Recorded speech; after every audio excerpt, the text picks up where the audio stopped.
Hey, what's up, guys? Rudy here. I want to talk about an incident I had with a couple in the photo lab one day, and it's a married couple, older couple. They look like boomer generation, kind of older, gray-haired couple, and they come in to get some passports done.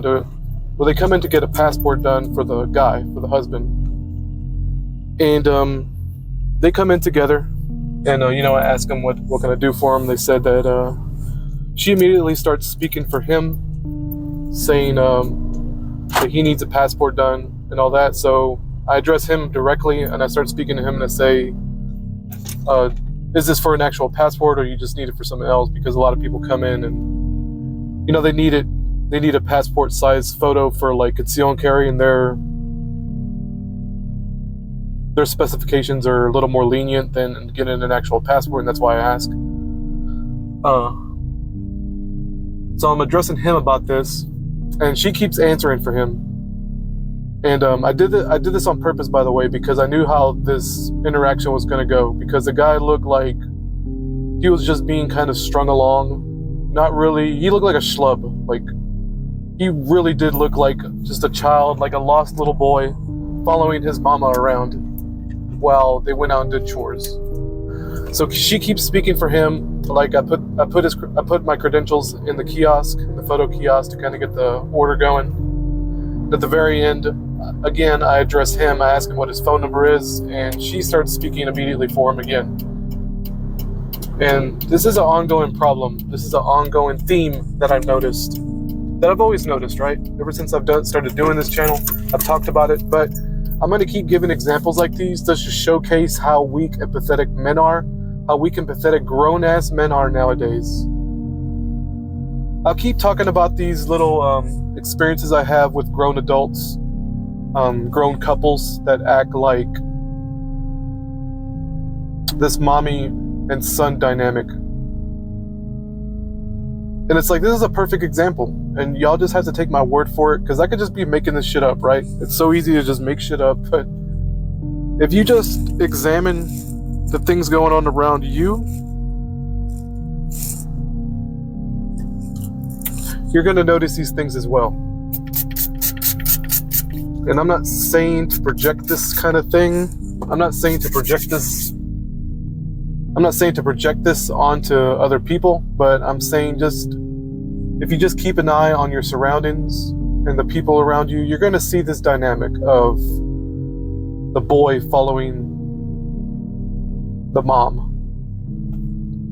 And I've had confirmation from other people too that have, once I bring it up, they can't unsee it. Like that girl Emily, for example, where I brought it up with her, and once she saw it, she couldn't unsee it, and it bothered her so much that she had to approach her husband, not her husband, but her boyfriend.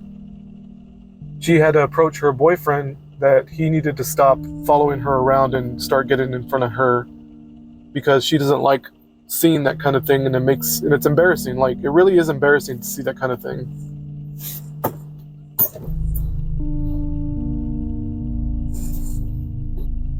And that's what annoys me about it, because it's like embarrassment by proxy, being around a couple like that.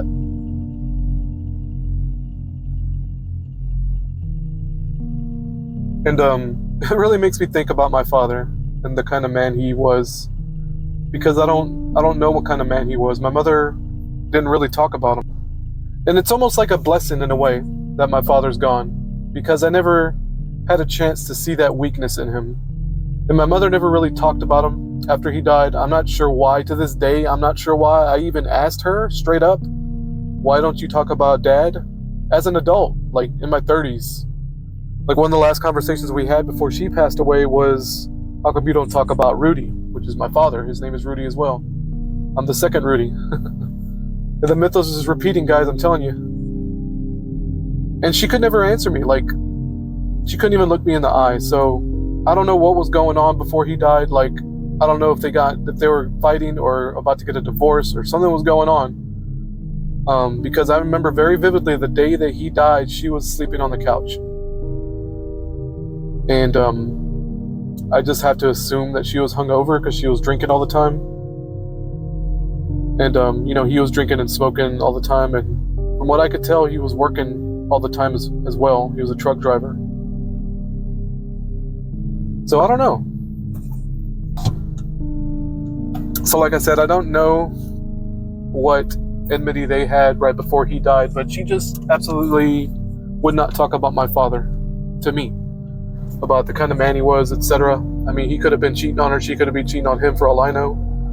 But it doesn't matter. Like, I don't really care, but it would be interesting to know. Just curiosity, right? What kind of man was my father? But in a very big way, I'm glad he's dead because of the reasons that I just kind of laid out. Because I don't want to see him as this weak, pathetic shell of a man. That's embarrassing. And just to talk about the flip side of this, I'm glad my mother's dead too. For a very good reason. Y'all probably think I'm just a monster for saying these things, but it's like, I'm glad my mother's dead because I have nowhere to turn. I have no out. I have no family on the blood family on my side of the family that are back in Texas. I have no one to run to if something goes wrong. I have to make it work. I have to make this life work. And it's like a necessity. I'm gonna give you a weird, kind of a weird anecdote here. I've talked about my boss before, black guy, and I've talked about how he's not obsessed, but I don't know, he likes hearing different languages for some reason. I guess because, I don't know, people who've only grown up speaking one language have this weird fascination about other languages that I still don't really understand. But he's always trying to get me to teach him Spanish, and he was always trying to get Karina to teach him Spanish. And there's also a woman that works where I work. Her name is Malai, and she's Thai. She's from Thailand, and she's a bit difficult to understand sometimes just because her accent is so thick. And he was trying to get her to teach him Thai as well, like words, like just random words. And I told him, like, dude, I'm not gonna tell you Spanish words. I'm not gonna teach you Spanish words because you don't really care. Like, let's just be honest. This is just like a weird. I didn't use these words, but in essence, I said, this is just a weird fascination that you have because I don't know. I really don't know. Like, I got nothing. And I told him, like, and he uses these weird examples where he's like, you know, what if he's in Mexico and what if he needs to know Spanish? Like, dude, you're not going to go to Mexico. Like, you're being ridiculous, first of all. And then he brought up that Karina knows 2 languages and he wants to know 2. I guess he just wants the ego satisfaction to know 2 languages or something. I don't know, man. But I got to assume it's just ego-driven kind of thinking. And he brings up the thing with Karina, like how she knows English very well and she speaks Spanish fluently. We know as fluent as it gets in Mexico, in Mexico City. Only reason I say that is because there's a lot of slang involved.